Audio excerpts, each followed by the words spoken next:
Om Tat Sat. Yellargu Namaskara. Good evening, friends. We resume with the 7th volume of Reminiscences of the Jnapaka Chitra Shaale, or the Art Gallery of Memories by DVG. Yesterday, I concluded by saying a few words about Polepalli Chinnaswamy Shetty. Today, we'll take up another very important businessman, Mandi Harana. Around the time of the divanship of Sir M. Vishveshwaraya during 1914-1915, Harana, who was a trader in the wholesale market for the Mandi, that's why he was known as Mandi Harana, he was appointed to the Legislative Council by the government. In those days, DVG was very active trying to raise funds for public causes, and he used to do a lot of charitable work, and often he would visit Harana when it was the time of Deepavali. And he describes the scene of how it would be when you visit him asking for donations. His clerk was one Hariyappa, and as soon as DVG would come around the time of Deepavali, Harana would say, please come, please take a seat, sit down. And he will look at his clerk and say, did you see, sir is here? Yes, sir, for the dharmic cause of Deepavali. Yes, then please do the needful. He will open the register. Last year we had paid an amount of 15 rupees for this cause. Yes, so you can pay it this time as well. And the money would be given, and that there ends the matter. So that was the promptness with which he would, there is no question of any, what did you do last year, why, how was this money spent, nothing. He knows this person is reliable, and he will immediately support them. Even during the First World War, he helped many of the people set up the shop in the market area in New Targpet. Vishveshwaraya was very keen that businessmen with this kind of wisdom and virtue become part of the Legislative Council. In fact, he was also they were in this school classmates, Harana and M. Vishveshwaraya. During the time of the First World War, DVG is quite a young lad, like I told you, must have been in his 20s. So he made a sort of foolhardy statement to Mandi Harana, saying, now it is war time, sir, it is the best time for business. Whenever there is war, then business will be swelling, so you can make good money. You know, this kind of a light-hearted thing, of course, not with any malicious intention, but still a little bit what we say like talaharte in Kannada, right? So that kind of over-the-top, a bit of audacity. But Mandi Harana did not get perturbed by this. He said, sir, I am very satisfied with what the Supreme Almighty has given me. I will not breach the principles set down by my elders. I have been conducting business in a particular manner. Whatever profits I get is good enough, and let whatever other traders, let them make use of this time, that time, but I am going to follow my principles. I cannot learn some new methods of doing business. That was his mentality. He was a very wealthy person. He was born rich. However, all the time he was more involved in charitable work rather than trying to increase his profits by astronomical measures. The Hareshwara temple, which is on a hillock on the west of the Baswangudi, right here, was built by his ancestors. His father was again a wholesale trader. And by the time Mandi Harana took over the business, he would ensure that every year there will be annual Shivaratri Puja, and also he was supporting a charitable organization which his ancestors had built in Vishveshwarapuram. Just like Vishveshwaraya, even later Divans, including Mirza Ismail, had great regard for Harana. In fact, DVG recounts an episode where Mirza Ismail told him, I am being lenient with this fellow because he is known to Mandi Harana. Otherwise, I would not be so lenient with him. So this is the kind of respect that he had in the market area. Even when there has to be some sort of decision taken in the market, it would all be what he indicated. For example, there would be a group of activists who will come, sir, the patriot Tilak is no more, we have to do a protest, we have to show solidarity, we have to do a shoka, this thing, shut down the, bring down the shutters. Immediately they will say, what is sir's view on this? Whatever sir says, we will do it. So whether it is profit, loss, doesn't matter. Sir, whatever he says. So it was very important. His word was the law in some sense, because of respect and the kind of support he had given to all the people. Because he was a very honest person, he was able to add lot of value to the community. DVG recalls a statement of the famous philosopher John Ruskin that an honest businessman is a very, very important asset to society. Because like I also mentioned yesterday, some of the people of that era, they knew that the best charity was giving jobs. They were able to create jobs for people. They were entrepreneurs. And because of that kind of honest dealing, they are able to contribute to society in a very, very positive way by creating wealth and spending the wealth for the welfare of the people. So not creating wealth at all is not a big deal, but creating wealth and using that wealth in large part for public good is a very important thing. And people like Mandi Harana were great luminaries in this regard. Because every society there has to be trade, every city has to have shops. And imagine the situation where a lot of the shops and lot of the enterprises are run by honest people. That automatically creates a very, very positive environment in that particular area. Mandi Harana was also very close to Dharma Prakasha Sajan Rao, who we will discuss just after this. They are very close to each other, and they enjoyed each other's company. They would similarly visit, they would go for an evening walk, and they would come to Venkatamunaya Shetty's shop in the evening, and few others will join, Pashampalli Adeppa and Polepalli Chinnaswamy Shetty. They will all discuss for about 15-20 minutes, 30 minutes about the happenings in the marketplace, what are the things that have transpired that day, anything they have to do. And that was their scope of discussion, and then they will disperse.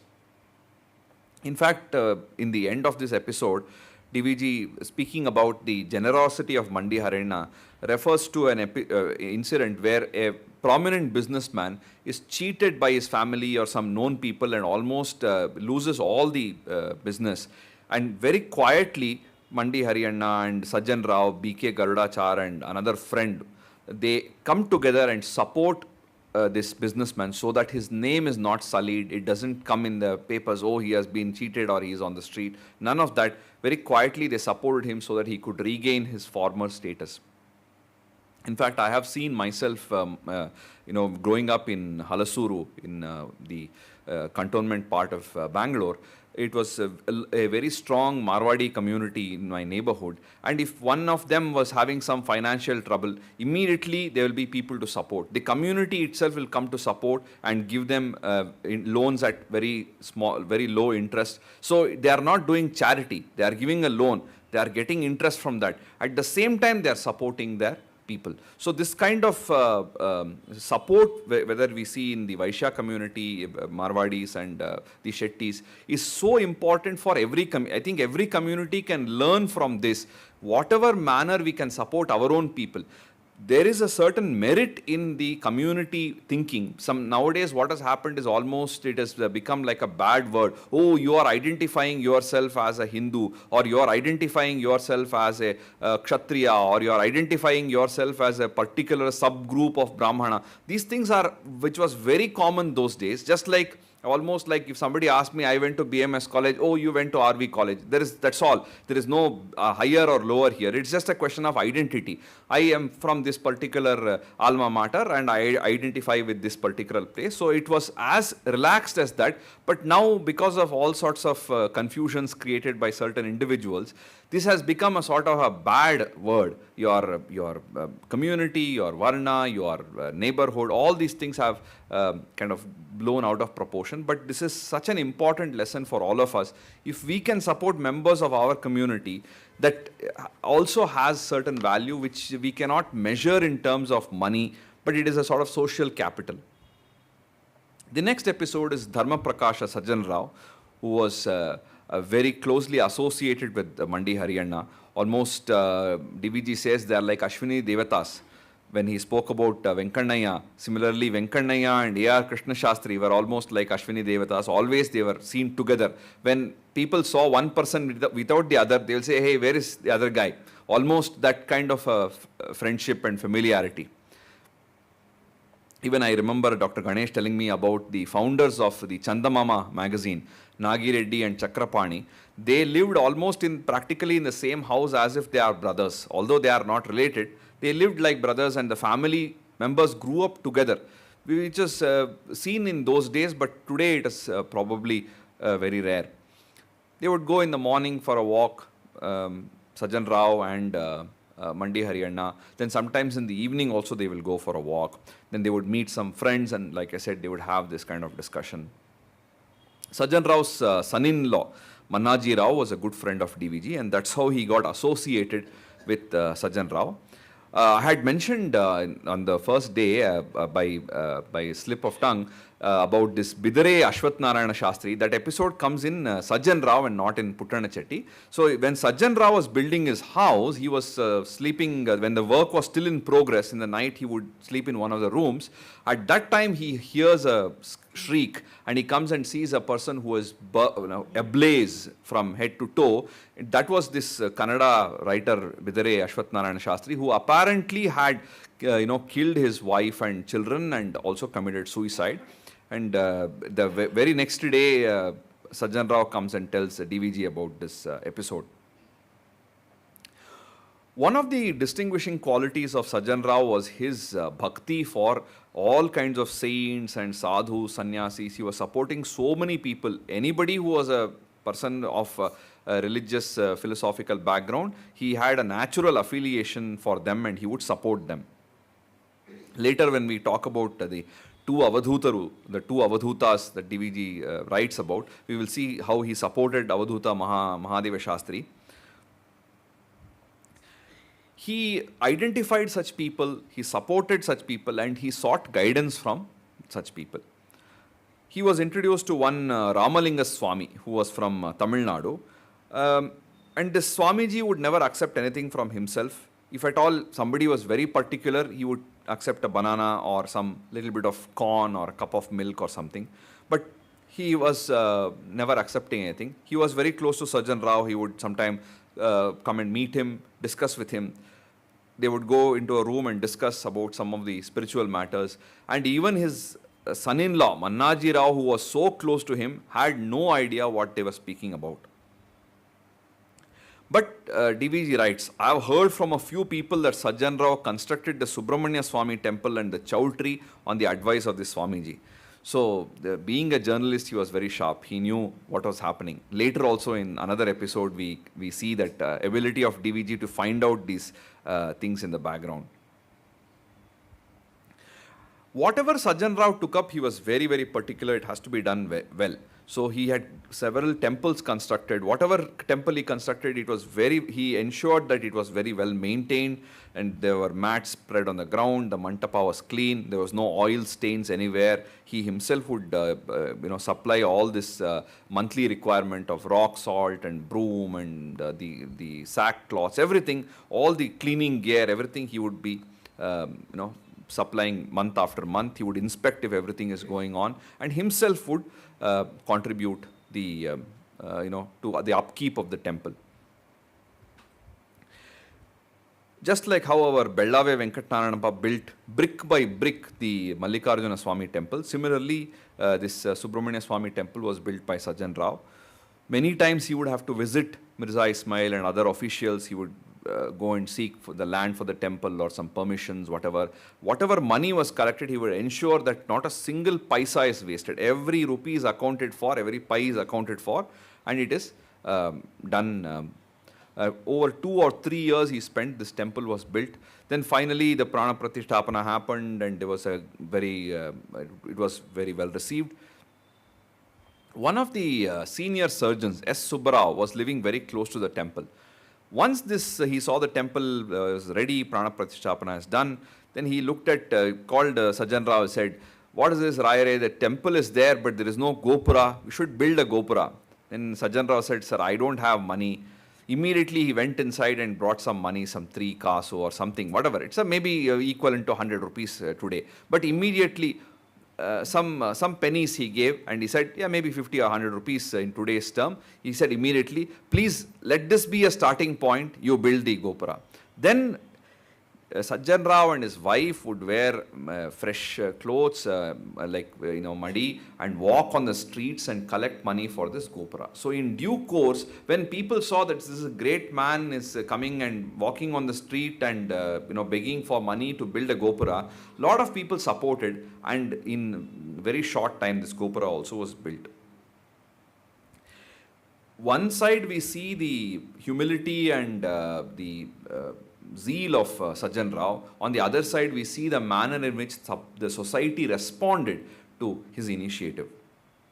And the day on which it was, Gopura was completed, the Kalasha was established, and the Samprakshana, everything was done. Sajan Rao was the embodiment of happiness.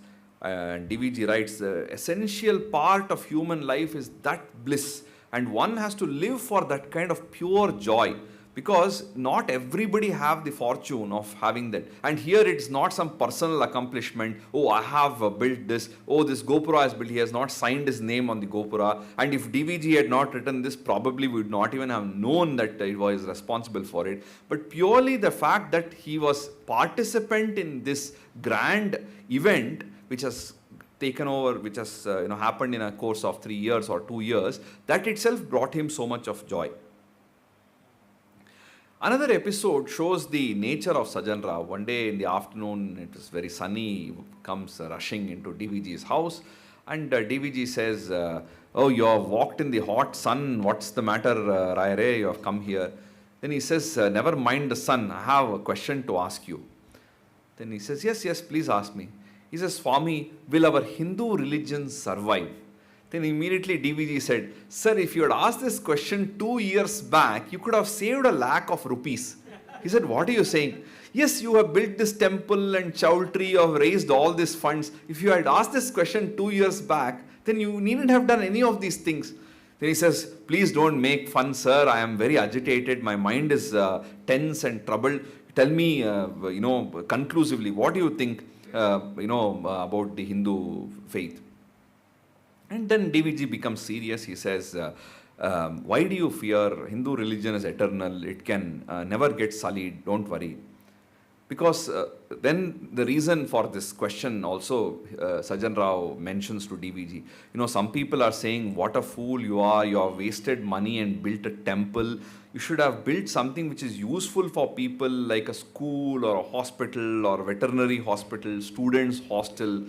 These would have been better. Just like how some of the people, when the Rama Janmabhoomi debate was happening, they said, oh, why you want to build one more temple? There's so many temples are there. We can build a public toilet there. And some of the people were like, when suddenly on the street, a man, he wants public toilet. He doesn't want to run and go into a temple. These kind of arguments were made by very eminent people. So the point is, you can... DVG also says, schools and hostels are all fine. Nobody says they are bad. Definitely we do build it. But the fundamental for all these things is the Supreme Being. If there is belief in the Supreme, if there is belief in Bhagavan, then there will be a belief and a thing to follow Dharma. And if there is some adherence to Dharma, society will be good. But if there is no concept of Supreme, if people don't have this idea, then there will be no charity, no Dharma, no morals. So many things will not happen. And if this is not there, we will be without support. So our life itself rests on the support of the faith which we have in the Supreme, and that Supreme is not something which we can see and perceive and easily grasp. It is not something we can hold. So we need a symbol, we need a sign, we need some indication that is this Devalaya. So we imagine in our mind through the symbol and through the Devalaya. So therefore, as long as there is requirement for the Supreme Being, there is a requirement for a temple, and that itself is, the one which will ensure that Dharma, and that is the thing which will drive the common people. So without this establishment in place, there will be anarchy in the society. And DVG goes on to say, how is it possible if you to have to lead a life without any support? He says, land and house and money in the bank and gold, these are all there, but how long will it last? You have children and wife and friends and relatives and godfathers, supporters, all these things, but how long will they last? The only thing which is permanent is the Supreme. That is always going to be there, no matter how strong a person, how intelligent, how well connected, all these things one day is going to perish, and the only thing that they will realize in that moment of helplessness is there is a Supreme. So therefore, people of Bangalore and all the surrounding areas will forever be grateful to the great service you have done. So you have done a great thing. Don't worry. You just be assured. Then he had some mental courage and he went back. Another time when Sajan Rao had come to DVG's house, it was again the late afternoon. Immediately he said, please sit down, there is some uppittu which somebody has made at home, we will give you some uppittu. And as they were talking, DVG remembered that Sajan Rao was very fond of tambula, pan, after a meal. So he had just gone inside to tell his sister-in-law or somebody, please prepare some pan and we can give it to him. Meanwhile, when he comes back into the room, he sees Sajan Rao he's looking for something. He says, what are you looking for?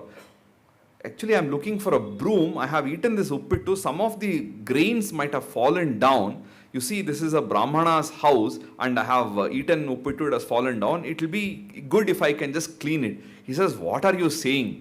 He says, this is not new to me. I used to work in I started my career in Bhojagade Venkatrao's shop, which was his maternal uncle, his Sodarmava Bhojagade Venkatrao. So every day after the shop was closed, to keep it spick and span, all the dust should be cleaned. I myself used to do that. Next morning when we open the shutter, everything should be spick and span. So this was the manner in which I was trained. So it is no big deal for me to just sweep this and ensure that there are no speck of Angelo. DVG says he cannot imagine that a person of that standing and wealth and so on would even utter something like this. He didn't know how to react. So that is the kind of inner culturing and beauty we see in Dharma Prakasha Sajan Rao. Even today we have the Sajan Rao Circle in Vishweshwarpuram named after him. After these two well-known businessmen, now he moves on to a famous doctor, Dr. T.V. Arumugam Mudaliar. He was a contemporary of Sir M. Vishweshwaraya again. He was a Rao Bahadur.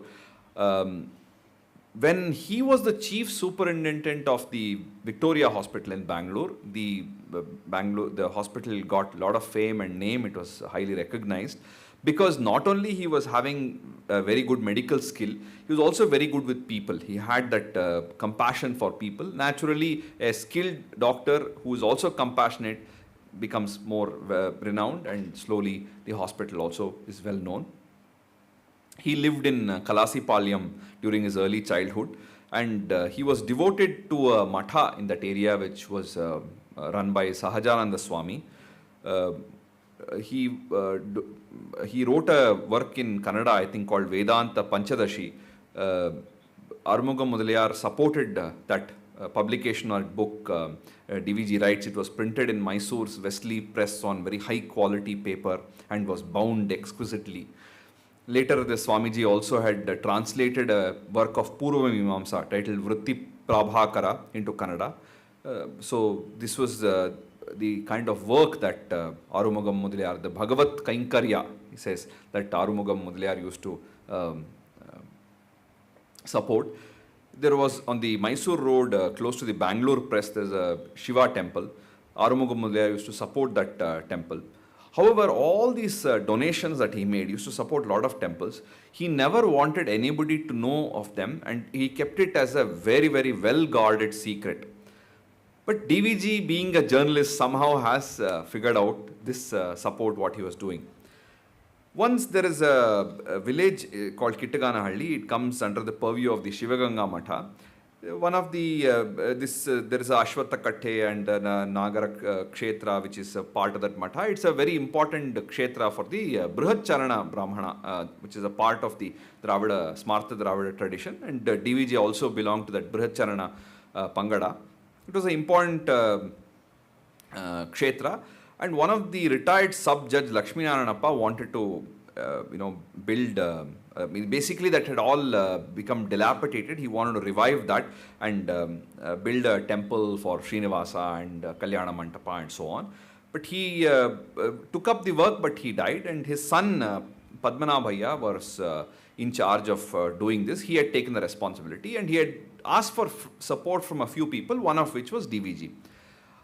DVG was working towards that, and people knew that he was involved with Padmanabhaiya trying to revive this temple. Once Arumugam Mudaliar had visited Padmanabhaiya, and at the moment he saw DVG, he said, "So the arrangements you are making to send Lakshmi Naranappa to heaven, how are they progressing?" So, because Lakshmi Naranappa had this vision, his son was doing this, so in a lighter vein, he said, "You are arranging to send him to Swarga, so how is that going?" Then DVG looks at him and, "How much have you progressed, sir? What about me? That Shiva temple on Mysore Road, that Omkareshwara temple in Kalasipalyam, and all that money you spent." He says, "Bloody thief, who told you about this?" "Sir, can the truth be hidden? It is bound to come out. And now, even as we are speaking, you are counting the rosary, the sacred beads, the Rudraksha. Do you want to, take it out of your pocket and show it to me?" He says, "You are a terrible guy. Enough of you." And he gave a smile and he went away. That was the nature of Arumugam Mudaliar. Very, very silent and not advertising. Nowadays, even if they give 1 rupee, they have to take a photograph, and that has to be posted on Instagram and the same time on Facebook and Twitter and all this thing. Those days, very, very large-hearted charity, and they put their best effort to ensure it is not known to anybody. He used to, and being a doctor, so many times there will be patients who could not afford the fees. Not only will he waive the fees, he will also give some money to the patient so they can buy medicines and have nutritious food, because many times a part of the recovery is in the right kind of pathya. The nutritious food is a very important thing, and people may not be able to afford that as well. Whatever he did for these kind of things was from his pocket. The money he got from the king, which was his like a salary, apart from that, everything, whatever he gained, he just gave it off to other people. There is an interesting episode. DVG says that, "I don't know anything about the medical skills of the doctor. I am not equipped, but there is one story which I can relate. Maybe that will shed some light on the medical competence and acumen of Dr. Arumugam Mudaliar." So Maharaja of Mysore was suffering from some illness, severe stomach pain. At that time, there was one Dr. Robinson, an American doctor. He was the chief superintendent of the Krishnarajendra Hospital in Mysore. He was also the principal of the medical college. So he came to meet the Maharaja. He did the diagnosis. "Oh, this is an emergency. Immediately you have to do surgery. It is it's very, very critical, and the surgery has to be done." Then the other, the regular doctors and other people in the palace, they felt this suggestion was a little harsh, because it was just suddenly he had developed some stomach pain. So maybe we should just have a second opinion, and they called Dr. Arumugam Mudaliar. Arumugam Mudaliar came there, and the Maharaja was lying down. He did just massage the stomach a little bit, and finally he asked for some castor oil to be brought. He said, "You drink this castor oil, and for about half an hour I'll wait in the next room. Then I will come and meet you." He has made him drink some nice castor oil. Then he goes to the other room, and he's having casual chit chat with all the palace officials. He has been called to treat Maharaja, but he has given him some castor oil, and then he's just chit chatting. In the meantime, Maharaja has gone to the restroom 2, 3, 4 times in the half an hour period, and finally he has very relaxed, and by the time Arumugam Mudaliar comes back half an hour later, he says, "No stomach pain, everything has calmed down." And he says, "Maharaja, will anybody use a scalpel for these kind of silly things? And what our stomach will contain after all? Does it have a pig or a bison or something? All these cutting and this thing, let the Americans keep it to themselves. We don't need this kind of thing." There is another episode which talks about a time when our Masti Venkatesh Iyengar was seriously unwell. And his father-in-law, Krishnaswamy Iyengar, was a friend of the sub-judge Lakshmi Narayana, and Lakshmi Narayana was friends with Mudaliar, so they went to Masti's house. He was looking very, very tired, and Arumugam Mudaliar smiled and said, "What has happened to you? Why are you, and he looks at the family members. He says, "Is there some cooked rice?" He says, "There is some rice which is consumed, but there is some rice gruel, like kanji is there." That is exactly what I want. Please bring some kanji and please bring some majjige, some buttermilk. He mixed this thing, a little bit of rice and a little bit of kanji and thing, and he said, "You please feed him. I am not a Brahmin, so you have to feed him." He says, you please give him some water. Now this is the treatment. He has to eat properly and on time. 8 in the evening, please give some more morsels, let him eat. And finally he says, there is no need for any treatment, you eat well and you will get soon. That's all is the treatment. DVG writes here about the friendship that Arumugam Mudaliar had with some of the people. Again, when I read these kind of segments, I wonder how is it possible every day, as long as he was alive, he would visit H.V. Nanjundaya's house once, at least once, every day. Then, having gone to Nanjundaya's house, he would go to his brother Krishnaya's house, then also to Lakshmi Narayana's house and C.B. Sheshagiri Rao's house. Now, every day to visit somebody, it is such a luxury. One is that we must have the facility to do it. That means it must be in the vicinity. That is one thing. Secondly, that we must be tolerated by them. If somebody comes to our house every day, if we have to tolerate them, that means we are looking forward to that. Right? This is the kind of friendships that he had. Even after Nanjundaya passed away, sometimes he will talk to some of the elders in the family, inquire after them and come back. Then finally, there is one nice episode of what he would do with some of the friends. He will take them to Chamundi Hills and feed them nice dosa and coffee and everything. On the way back, he will tell they would all have gone in the horse-drawn carts, the Jnapaka vehicles. So he would tell the coachman, "You wait for us in a certain place." And he'll say, "Oh, he's just waiting here. Let's walk down. Anyway, we have eaten well. Let us walk a few steps. The coach is waiting there." By the time they reach that point, that coach would have further proceeded to another point. This is the manner in which he would feed all his friends and also ensure that they got enough exercise. Finally, there is a very nice, the episode ends with a very nice statement from DVG. He says, "Arumugam Mudaliar was a very fortunate man. He was gratified by realizing Shiva within and public adulation outside. Very, very few people are this lucky." Then Thiruvengadam Mudaliar is Arumugam Mudaliar's younger brother, who was a very good friend of D.V. Gundappa. He was a person who was very friendly with everybody, and they all lived in Chamarajpet. So D.V. Gundappa and Narasimharaja, M.G. Varadacharya, K. Bhimrao and Thiruvengadam Mudaliar, all of them lived in Chamarajpet. So they would meet very often. He was working in the Atara Kacheri, he was well connected. So often people will pester him for some help. Like we saw in the case of Puttana Chetty, right? Assault of supplicants. Here also there would be somebody or the other would catch him. "Sir, my brother has something, promotion, some arrear, something or the other." So whenever they go for a walk, it was never possible to go for a walk peacefully when Thiruvengadam Mudaliar was there, because somebody will accost him, "Sir, there's one small thing I need to do, if you can just put in a word there."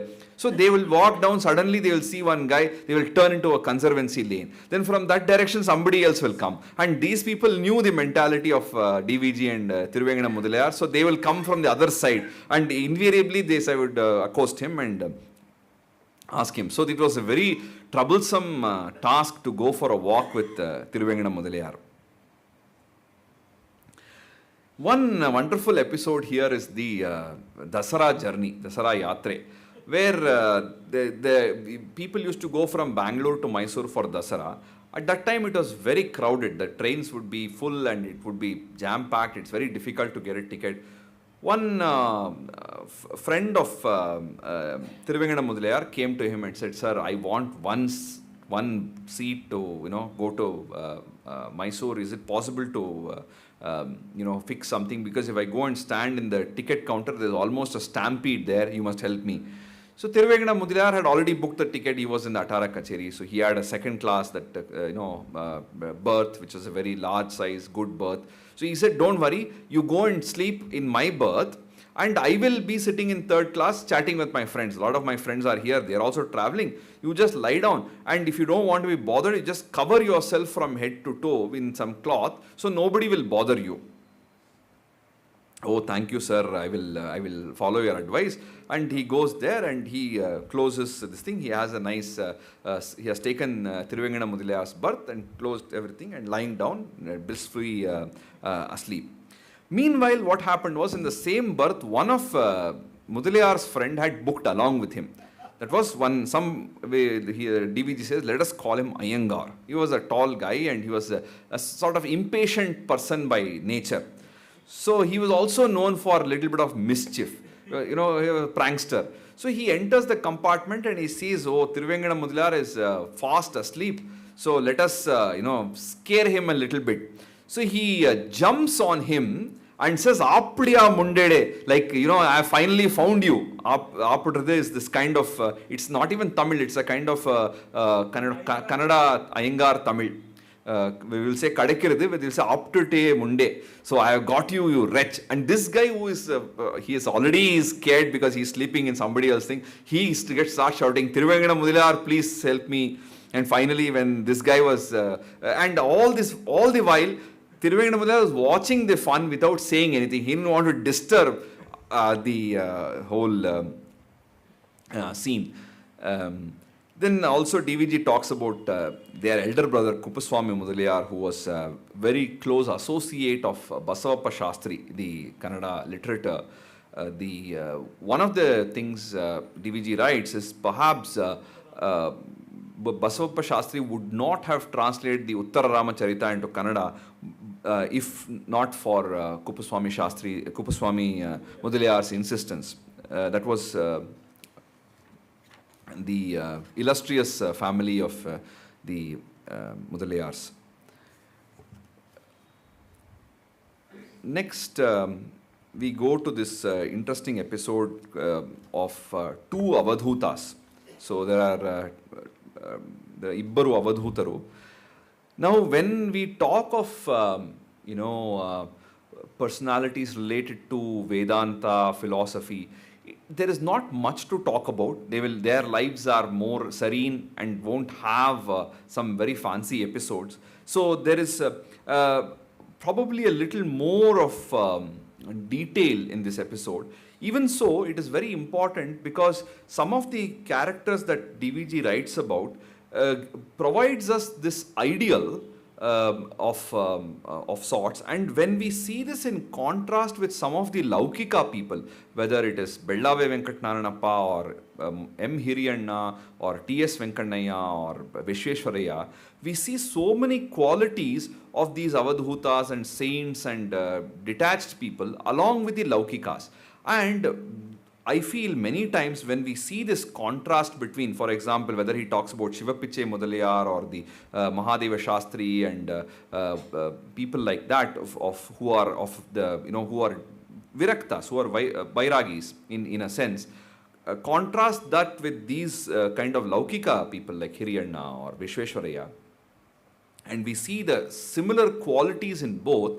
It's almost like a commentary to his favorite phrase from Vidyaranya, Jnanena Charitam Shakyam Samyak Rajyadi Laukikam.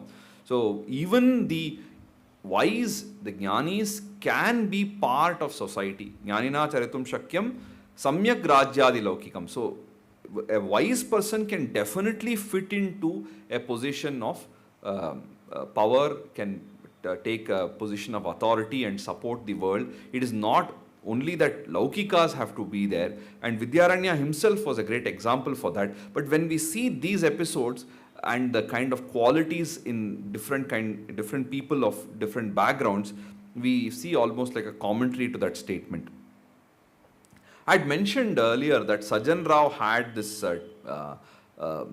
affection and closeness with all kinds of sadhus, sannyasis, yatis. He would seek them, he would try to get guidance from them. In fact, DVG writes in his house, Lakshmi Nivasa, which is in the northwestern corner of the Bangalore fort's Venkataramana Swami temple. He had his house called Lakshmi Nivasa, and in the drawing room he would have photographs and portraits of several great saints that would give him a lot of inspiration. One of the portraits there was that of Mahadeva Shastri, Avadhuta Mahadeva Shastri. DVG did not have the opportunity to interact with Mahadeva Shastri much, but he has seen him on many occasions.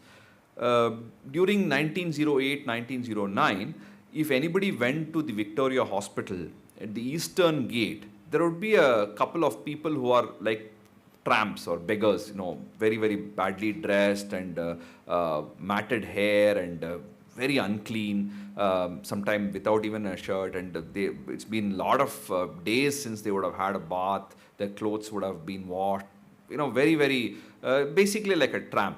If DVG says, the first time I looked at these people, some tirpe, some useless guy is like a tramp is there. However, when somebody would ask the Darwan, the guard, who are these people, who is that person there, he would say, go away from here, don't be here. And if you pester him, he'll say, oh, Periyavar, like he's a very important guy, he's a Dodamanshru, don't go that side. One of those tramps was Avadhuta Mahadeva Shastri. DVG writes, it was amazing to see how he would be in the vicinity of some dustbin and not at all bothered about the physical aspect. That is the complete detachment from the body. He was a person who never spoke about himself. It was very difficult. Even if you engage in a conversation, you cannot get anything because he does not identify with body at all. He has that level of detachment. DVG also writes about one Mukunda Dasa's Harikatha, which used to happen in Telugu in that place. And this Mahadeva Shastri had a son who was a great scholar, Narayana Shastri, who was working in the Karnataka college in Dharma. Before he completely became an Avadhuta, he would stay with his son, but not a formal sannyasi, but living a life of a sannyasi, being very detached. DVG at that point was very frequenting Chickpete a lot. So every day he would go with his friends, KT Appanna's Hindu Coffee Club or KS Krishna Iyer's house. He would read the newspaper.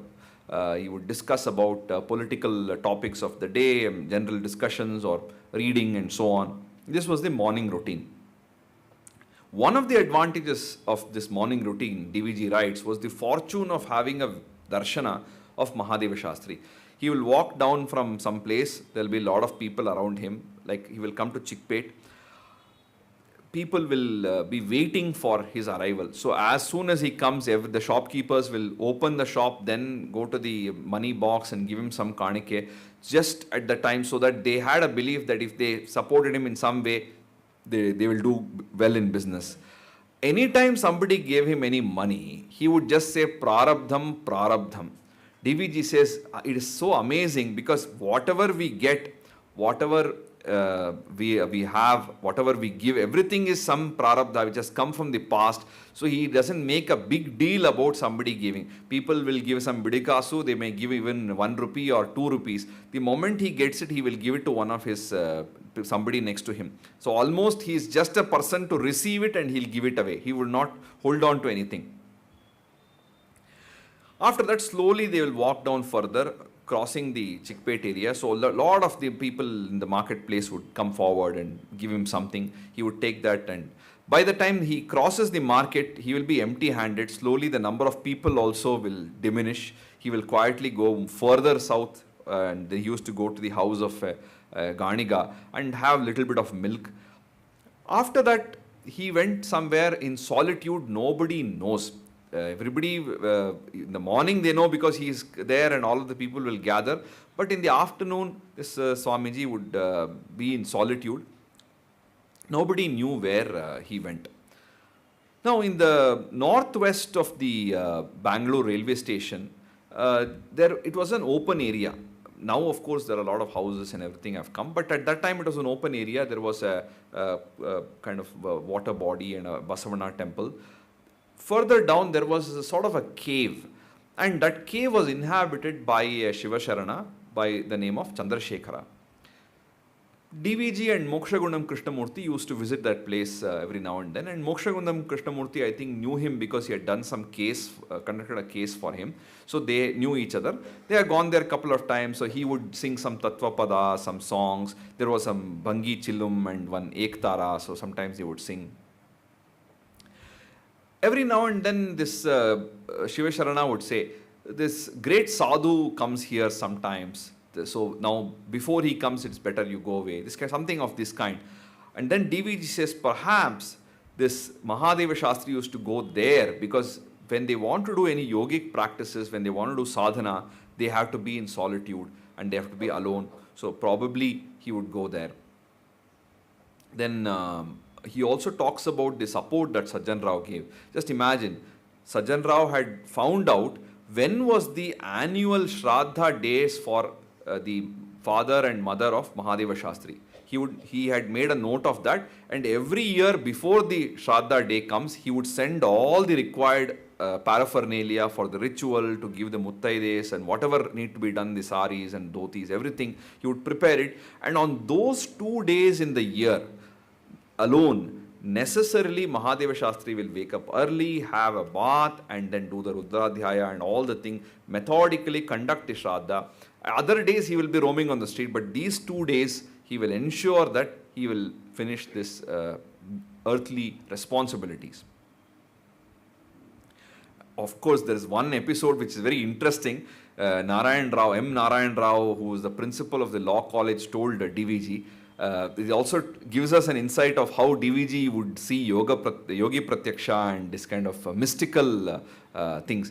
So apparently this Narayan Rao had heard from somebody, because nobody has a direct witness for all these mystical things. Many times a very close friend of mine told me that some mystical thing happened. Like that, Narayan Rao has told him that apparently this Mahadeva Shastri Avadhuta used to go to Ramanagara in some cave, and then he would leave his physical body, and in an astral form he would be roaming around. And there was some fakir also who was doing some yogic sadhana with him. Both of them would leave the astral body, then they will tear up their physical body, and then later come back and join the physical body and again enter it. And DVG writes, so these are things that Narayan Rao apparently heard and he has told me, so I cannot be accountable for this. Finally, in the end of this segment on Mahadeva Shastri, DVG says a beautiful thing. It is very difficult for me, common man, to assess the greatness of Mahadeva Shastri. I don't know anything about him. However, whenever I used to see him, I got reminded of what I had read in my high school about the Lakshanas of an Avadhuta. He had all the qualities. A textbook definition of an Avadhuta was here, and that gave a lot of solace to me, DVG says. Then next, the second Avadhuta is one Ronuru Veerabrahmam. Now this Veerabrahmam was a name given to this sannyasi by his disciples. They used to mention Veerabrahmam Garo. So that's how he got this name Veerabrahmam. And his refrain was Om Brahmam. Whenever he said anything, he would speak very little, but he would say Om Brahmam. Now where is this Ronuru? It is not very clear. There are multiple places. So it could be one of these Ronurus. One day he had a severe fever and he told his disciples, prepare this particular kashaya and give it to me. They said, we will call a doctor, we will do this, he's nothing doing, none of that is required. I will just have this kashaya, Om Brahmam. So then he had this kashaya and he was recovering a little bit. Finally, he one day called these students and he said, please take this ghata and dispose it outside. Ghata is a pot. This pot, take this pot and dispose it outside. Om Brahmam. The students were all worried. What is he saying? And then finally somebody took his hands and somebody picked up legs and then shoulders of people were lifting him and trying to come out. And in that all the rush, one of the people slipped and fell down. Then he said Om Brahmam, Om Brahmam, Om Brahmam 3 times, and he was laughing. All the students got worried, what is happening? And then they made him lie down on the jagli, the platform in front of the house, and he was laughing uproariously. What happened? Somebody asked him, sir, why are you laughing? These fellows can't dispose of one pot and they are not able to transport this pot outside. Where will they realize the truth? It requires a manodardhya, it requires a inner fortitude. It is not the strength of the pailwan that is required, it is the inner emotional strength which is required to realize the truth. These fellows are not even having the mental fortitude to throw out an old body. Where they will understand the truth? That was the nature of this person. Of course, DVG says he was a person who could not control his anger. So even the Avadhutas have their failings. The next episode is very interesting about a well-known, a big shot from a village called Sonnevadi. Sonnevadi was probably Swarnavadi. So Sonnegowda was the head of that village. He was a village chieftain, and he used to organize a feast every year, and that is the main, thrust of this particular chapter. He was a very affluent farmer, and he was very charitable in his day-to-day life. Every year, during sometime in the Pushya or the Magha months, during the Dhatri Havana, he organized one like a lunch, a big feast for Brahmanas. So people from salaried officials and schoolmasters from Mudubagal, they also would come. All the Vaidikas would come. Several people would come for this food that he organized. DVG recalls something from this was from 1900, 1901, so he must have been in his teenage years. He remembers that the sort of celebration we see at that time, it's unmatched. You can't even imagine. Today's youngsters cannot imagine how much we used to eat those days and what kind of grandeur existed. Sonnegowda also had a house in Mudubagal, one of the big houses, and apparently it had some 300 or 400 pillars. A lot of people used to come and stay there. Then there was one Avani Swami who used to come to Mudubagal and in this house, because it was almost this huge house, almost like a convention hall. People would come and stay there for some time. The time when DVG went to this place was, there was a visit of a Sri Vaishnava Acharya called Nallan Chakravarti, and he was not a resident of Mudubagal, but he used to visit this place, and the Anjaneya temple was very famous. Here I may mention a small aside. I crave your indulgence for a few minutes. So this Nallan Chakravarti is a particular kind of, is a title, is from a Acharya Parampara. It so happens that my father's maternal side and my mother's paternal side both are from this Nallan Chakravarti line. So I'll just tell you the little bit of history of how this came up to be.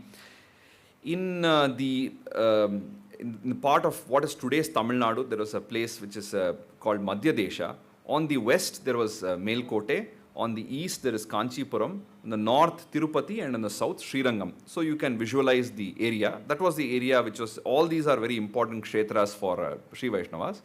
There was one person from the Bhrigu Vamsha, and he was from the Srivatsa Gotra, Vatsya Varada. Apparently, he was a disciple of Ranganatha Muni or Natha Muni, who is very well known for putting together the anthology of the 4,000 divine hymns, the Nalayira Divya Prabandham, we say in our tradition, which are basically the compositions of the 12 Alvar saints, who are all Vaishnava saints. Like in the Shaiva tradition, there are 63 Nayanmars. In the Vaishnava tradition, there are 12 Alvars. So this was composed, put together by this Natha Muni, and this Vatsya Varada was a disciple of Natha Muni. Once he was, in the morning, he had gone for his daily ablutions to the Vegavati river, and he saw a corpse of a sannyasi floating.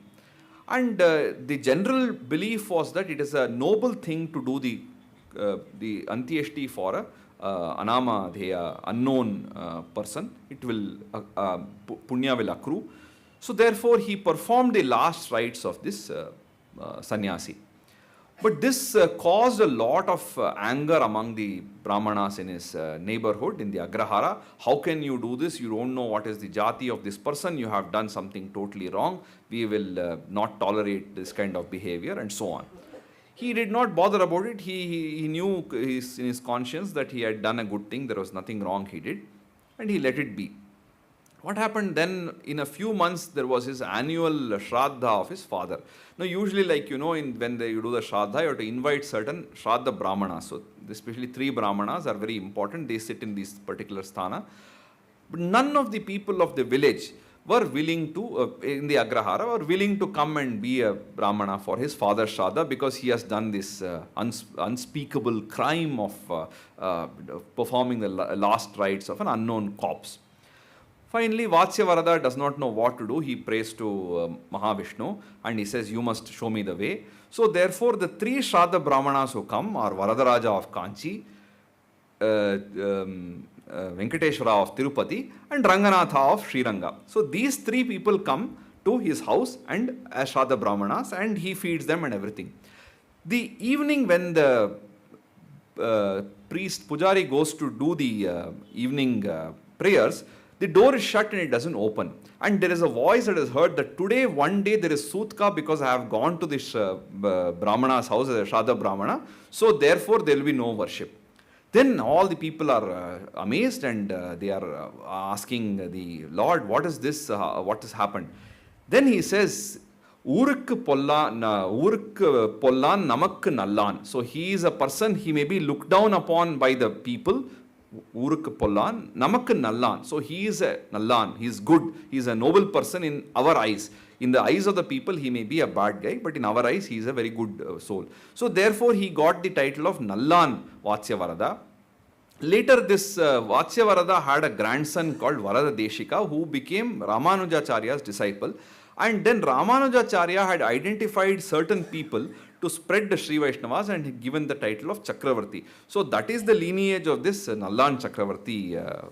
So we see that from the earlier times, there have been certain groups of people, certain families, certain individuals identified specifically for propagation of certain ideals, and not everybody will be able to do that. So this people like Ramanuja identified certain people, and that is the lineage of this Nallan Chakravarti. Now coming back to our Sonnegodra Samaradhane, in the Paurnami, the full moon day of the Vaishaka month, there was a procession, some Meravadinge of the Sri Rama temple.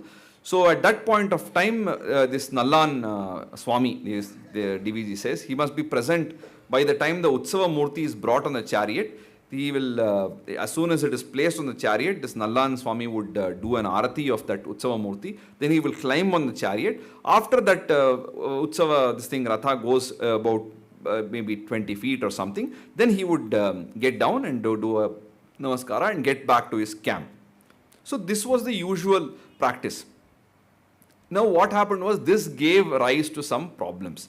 Now there are other mathas also in Mudubagal. There are Smartas and then there are Madhavas. Then Sripadaraya Matha was very prominent. So how can this person who is the head of a matha do namaskara for the Utsava Murti when some Sri Vaishnava fellow is there? So this is not acceptable. And in the Sri Vaishnava tradition, the sannyasis would have passed through Grihastha ashrama, whereas in the Madhva and the Smarta tradition, they become sannyasis. So this guy is a householder who has become a saint, or he is probably still a householder. How can I, as a yati, bow down to some householder? This is ridiculous. So there was a debate. Finally, there was 2 arrangements were made. One thing was, this Nallan Swami should come only once in 3 or 4 years. Every year if he shows up, it's a problem. So let him come once in 3 years or 4 years. Then let him go to other festivals.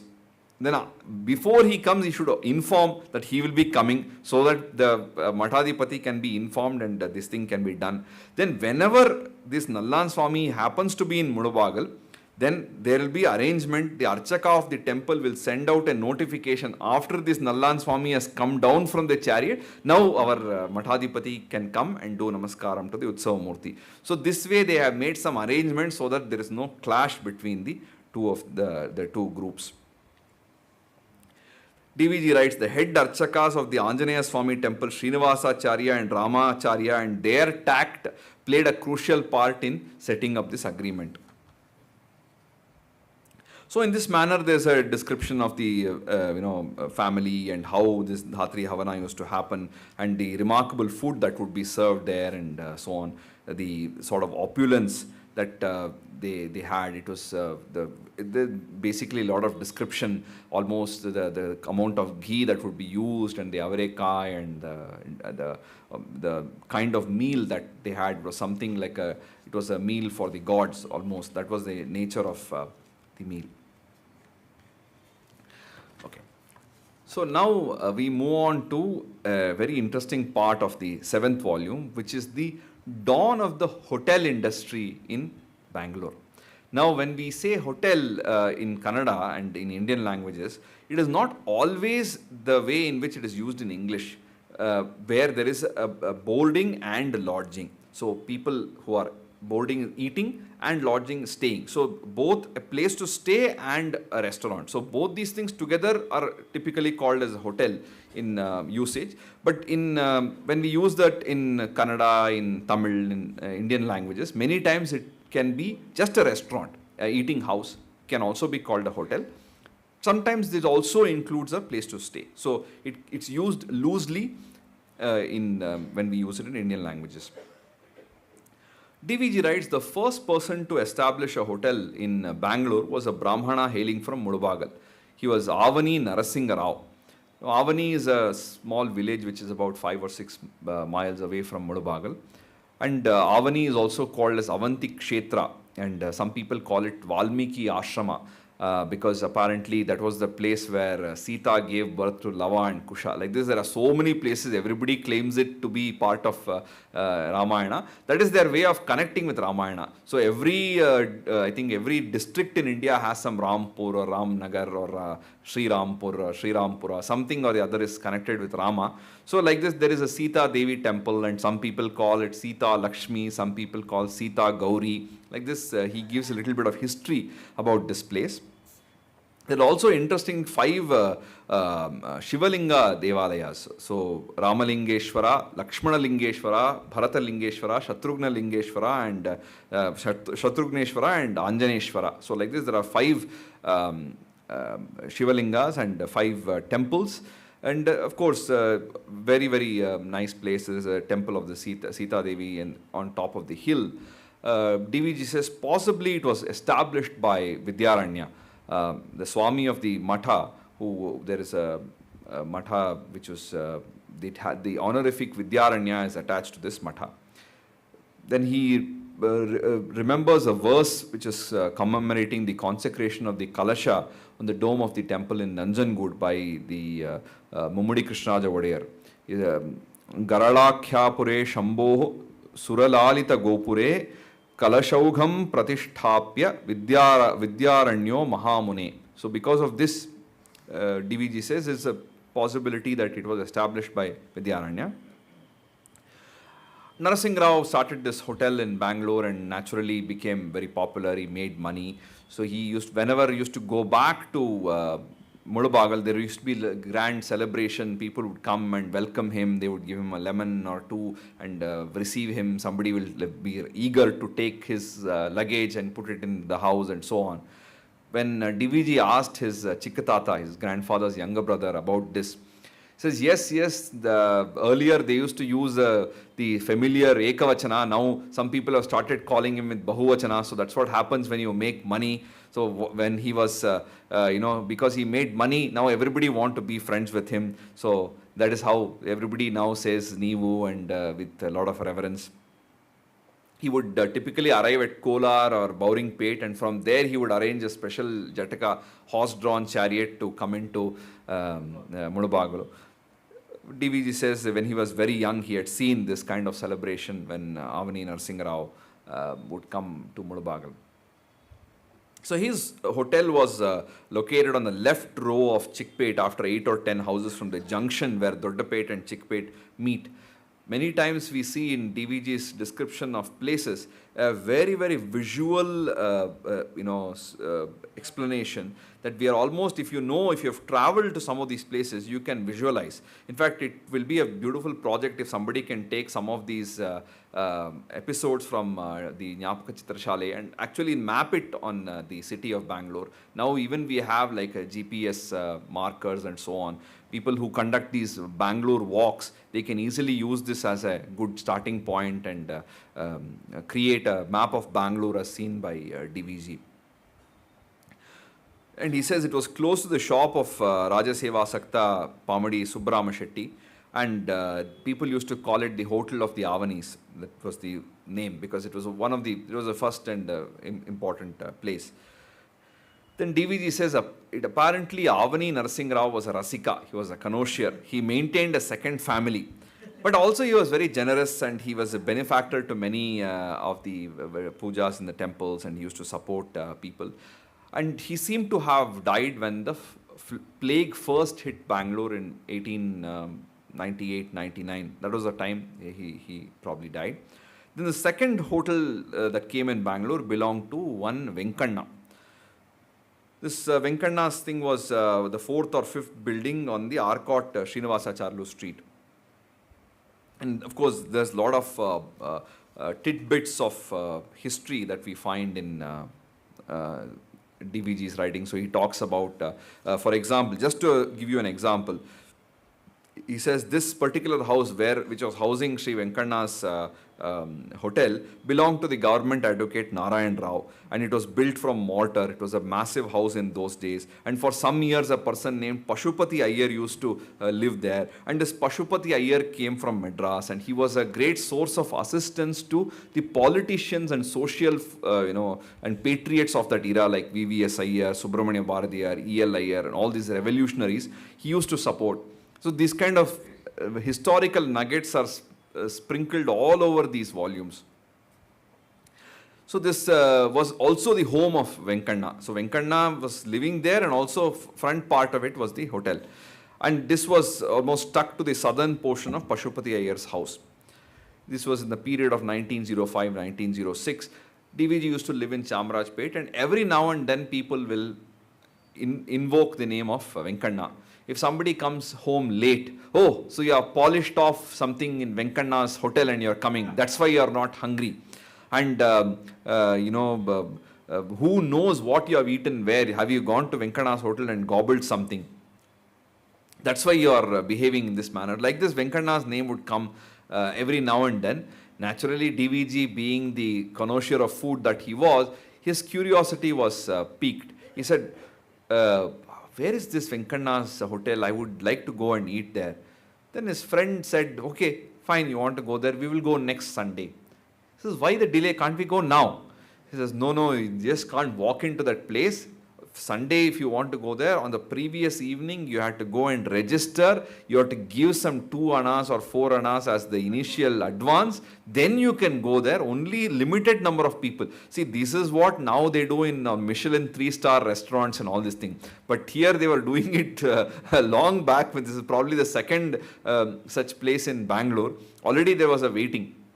So you had to go the previous day, give the name. So he said, I will do that. So the following Saturday at 4 o'clock, correctly, his friend Sheshagiri or something goes there. He writes the name. 2 people will be coming. You have to give all the details. You just can't. So 2 people will be coming. So 2 annas per person, something. He pays the money and he books the seat for the next day. And he says, okay, be there tomorrow morning, 7:30 sharp. You should be there. So he says, okay, register the name. The next morning, these boys are ready and they go there 7:30 in the morning. Now, Venkanna did not have any staff. He was the one who would cook. He was the one who was serving. That's why it was very important that only limited number of people were there. Suddenly, 20 people show up, he cannot serve them. So he was cooking, he was serving, and the menu was only one item. There will be dosa, the chutney, and coffee. Only that. That's all. Every Sunday morning, this time, this many people. So by the time these people went inside, he looked at their face and he said, "Are you Brahmanas?" "Yes, sir, of course you are." "Then have you had your bath? Have you done your Sandhya Vandana?" "Yes." "Then where is the vibhuti on your face?" "There is no vibhuti. Here is the box. You first apply vibhuti and sit down there." Before them, 2 or 3 people had come. They were already seated. So immediately some banana leaves were put in front of them. They were made to sit, Sheshagiri and DV Gundappa, and they put the 2 leaves. And fresh dosa came from the kitchen, and the first 3 people who had come before them, they were served the 3 dosas and some chutney, and the leaf was put for DVG and his friend. They immediately, he heard some noise from outside, and his friend elbowed him and said, your Dodappa is there. Immediately these people, as if DVG, right, as if I was stung by a scorpion, I leapt from there and ran away. And immediately the Sheshagiri also goes outside. Then he tells the reason for this. Those days it was not at all a good behavior, it was not good conduct to eat in a hotel. If you are found eating in a hotel, that means you are of bad character, uncivilized fellow. The only people who would eat in a hotel are people who are come from other cities and don't have any relatives and friends in Bangalore.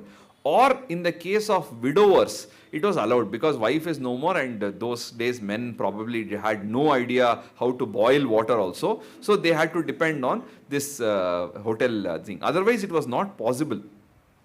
In fact, the early days of the hotel, it reminds me of a story my friend Pratap Simha was telling me. When his grandfather came from Chandrayapatna as a young boy to Bangalore, and he was trying to find some accommodation here, and he was probably a student, he had walked into a restaurant and he ate some food. The next morning also he went to the same restaurant. The second time this hotel owner saw him, he had his eyebrows raised. And the third time when he saw this boy, he said, "Why are you coming here so often? Don't you have a family? What's wrong with you? Who comes every day to the hotel?" And then his grandfather says, "No, I have come from this village. I don't have anybody. I'm from this particular Brahmana, Pangada, and so on. You cannot come and eat in a hotel every day. I will arrange for some varana for you. You go and don't come to this hotel." And he spoke to some people and he arranged for, the concept of varana, where 7 families will be they will earmark for some student, and every day of the week he will go to some person's house. So for the family it was not a big burden. Only one day a week he had to add one more member to the eating in their house. Whereas for this person, because 7 families are there, he can eat one day in every family. So this hotel owner arranged for varana for his grandfather, where he would have got good income, but that was not the mentality of those days. So it was basically not a good thing to be seen eating outside. Almost like today, if some boy is smoking a cigarette and somebody comes, he will immediately throw and run away. So that because it is not good form. So something like that, he went out.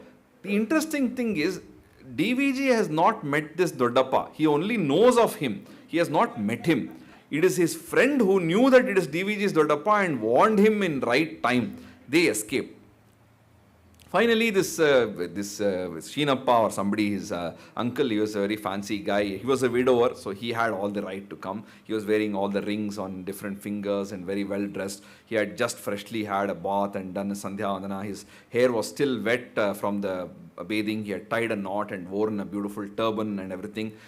After he finished the meal and he walks out, then these boys come back again quietly. This Venkana is like, "Why did you run away like some thieves?" Then finally, "Sir, this is what happened. Should I tell your uncle?" And he pulls their leg and he says, "Okay, fine. Now I will let you go now." And they were all having a laugh and he put the dosa. DVG says, "What consistency of the dosa, fine consistency and taste. These are the most important things." Then DVG talks about the system in Venkana's hotel and how it was divided. So very close to the kitchen, there was a part earmarked which said only for Brahmanas, which basically meant for Vaidika Brahmanas. Then little outside that there was a board says for Laukika Brahmanas.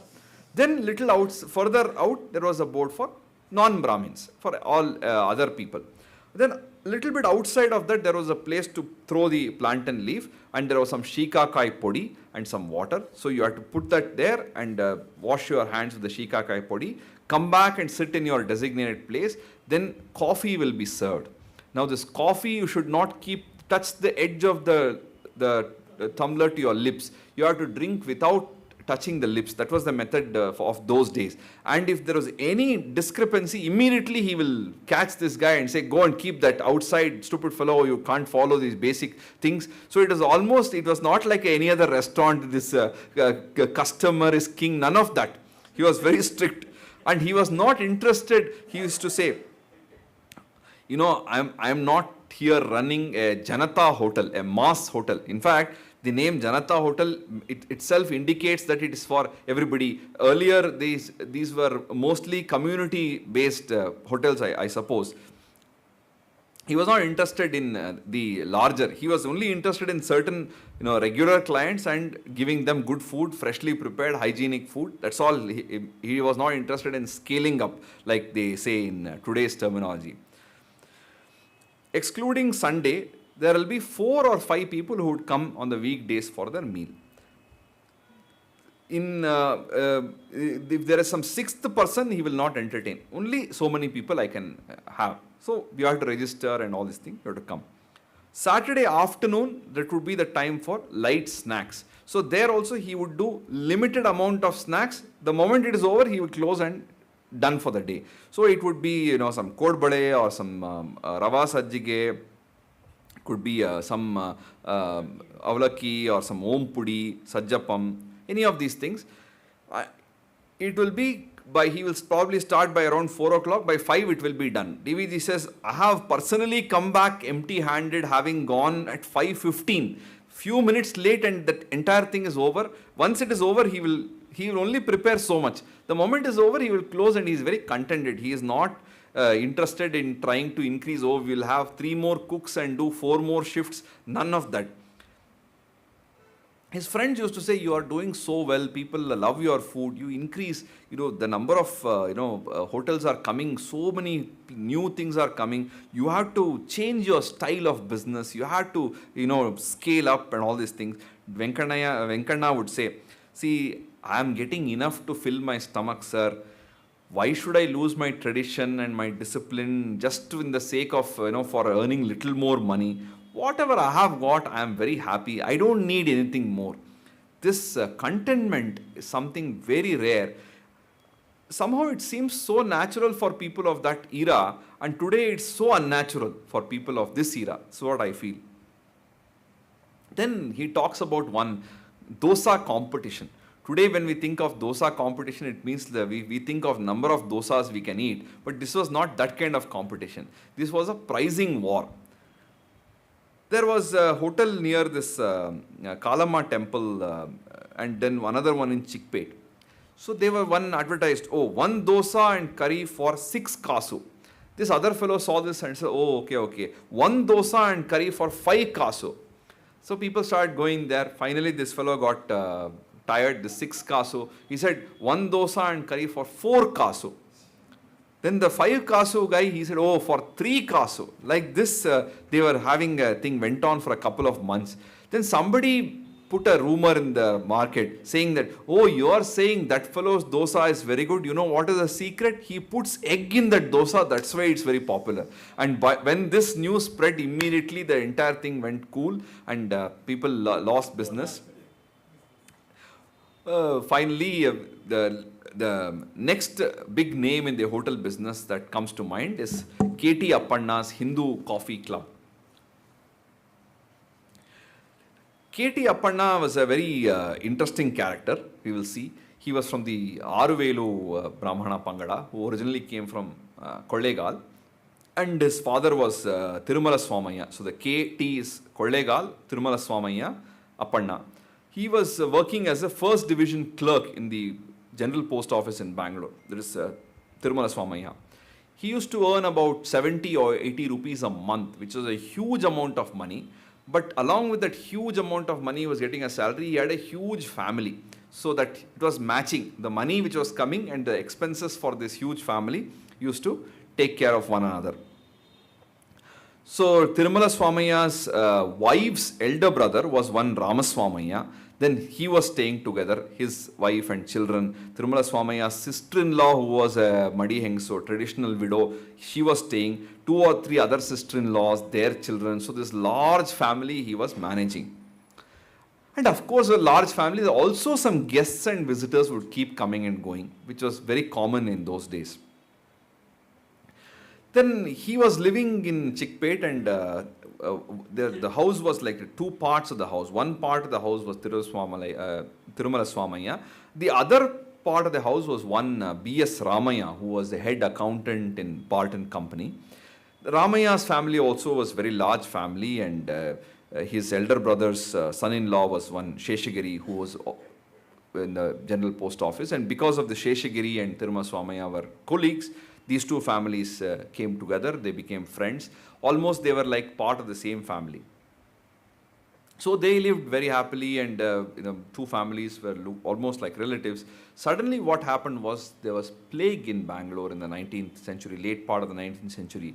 So in 1898, suddenly Tirumala Swamaya passed away. He was, struck by plague, and Sheshagiri also passed away. Then his son at that time, Appanna, was a very young boy. He was hardly 7 or 8 years old, which probably makes him contemporary of DVG, maybe 3 or 4 years younger than DVG. That's all. Must have been born in the 1891 or something like that. So Appanna was a young lad. His father is suddenly dead, and even his Upanayana was not done at that time. So therefore, this B.S. Ramaya, whose father's friend, said, you should set up a hotel for this, this family, because there are some women, traditional widows who are there, who are very good in cooking. You can use their services.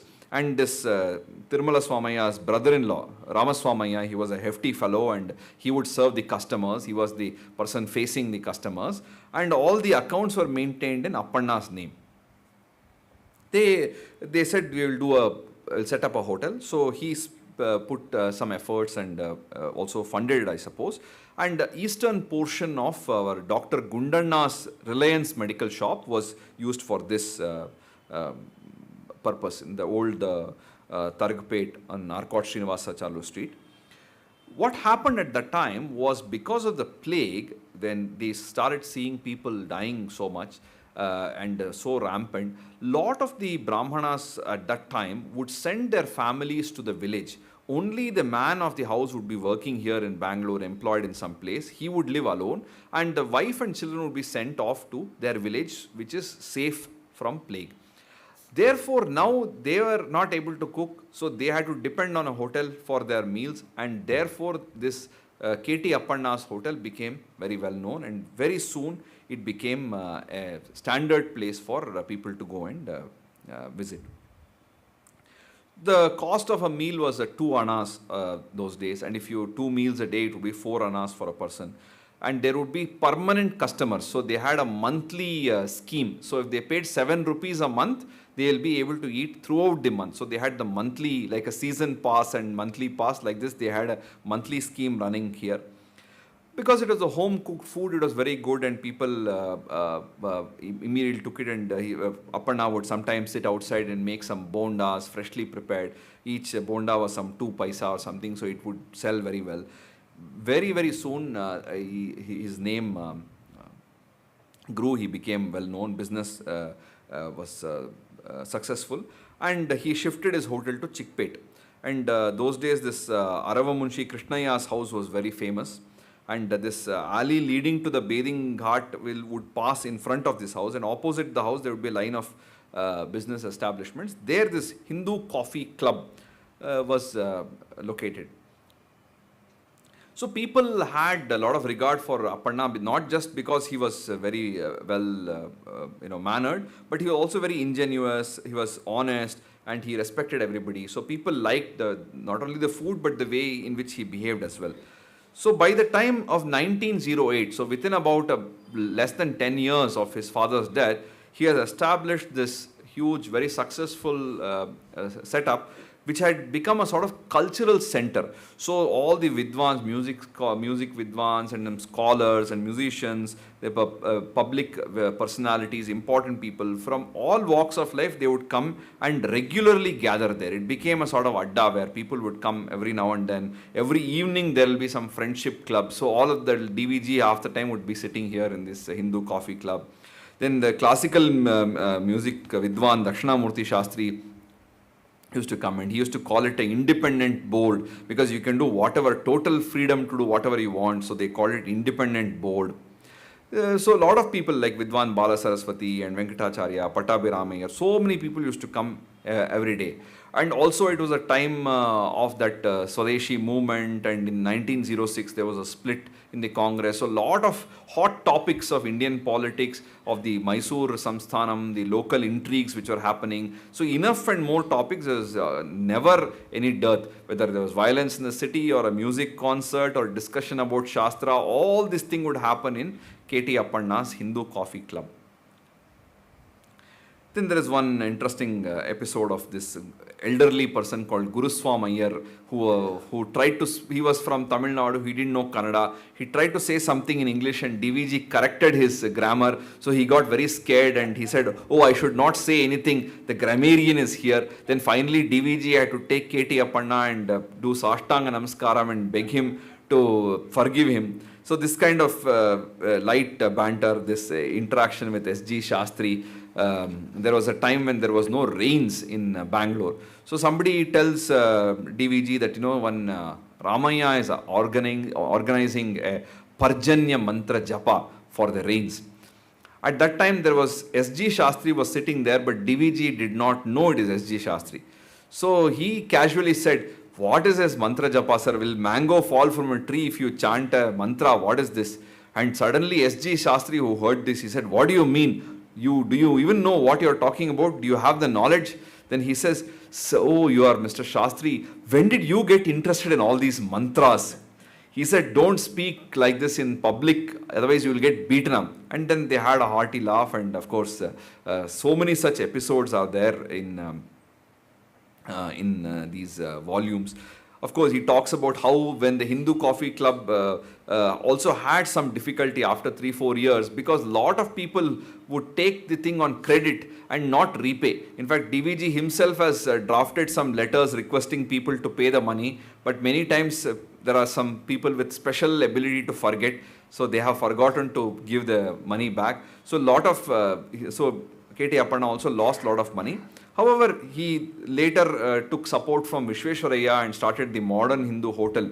And Vishveshwaraya was very supportive because he said cities are growing and the people migrating to Bangalore is increasing. So these kind of restaurants which are offering good hygienic food at reasonable costs are very important. So the government should support and encourage the growth of this industry. So the modern Hindu hotel was started. And also, Appanna was very fond of different bhajans and harikathas. So every day almost somebody or the other, he would attend some bhajan or harikatha or organize something. Then DVG, of course, talks about some of the other establishments, Annayappa's eatery in Badepet and the Udupi hotel in Chickpet, which started off in Diwan P.N. Krishnamurthy's house and so on. Then he also talked about some Mandata Mithai shop which was started by somebody from Uttar Pradesh. Like this, there are so many such episodes. Finally, he says that it is very important that business is run by businessmen and not by government. He says the dangers of government entering the hotel industry, entering tourism industry and so forth. It is very important that business should be handled by individuals who are honest, who have a sense of proportion and who have boundaries for their business. When the government takes over, there are a lot of other problems that happen. So government should not interfere in business. The business should be done by people who are capable of that and who can manage it in a manner that doesn't exceed boundaries. This is very important because sometimes we find the government is poking the nose into so many areas where it has no business at all. There is no need for the government to take care of that. There are so many other things like law and order and internal and external security and things like that which they have to take care of. So with this we come to the end of the hotel industry in Bangalore. From the next series onwards, I will start with the drama companies of Bellary. Thank you so much for your patient hearing. Namaste.